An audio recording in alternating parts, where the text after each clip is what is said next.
रस्ता सुरक्षा दल आणि नागरी संरक्षण ऑर्गनायझेशन यांच्या वतीनं ताराराणी विद्यापीठाच्या प्रांगणात RSP आणि CD छात्रसैनिक शिबिराचं आयोजन करण्यात आलं होतं. सुरुवातीला RSP आणि CD संघटनेचे जिल्हा समादेशक श्रीकांत मोरे यांनी शिबिर आयोजनाचा उद्देश स्पष्ट केला. अतिरिक्त पोलीस अधीक्षक जयश्री देसाई यांनी जे विद्यार्थी सर्व गुण संपन्न असतील तेच स्पर्धेत टिकतील असं सांगितलं.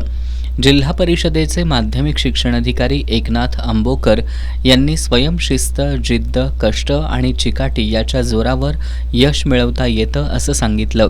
या शिबिरात जिल्ह्यातील 25 शाळा आणि 36 संघांचा सहभाग होता. यावेळी पद कवायत, सिग्नल पेटी कवायत, संचलन आदी घेण्यात आलं.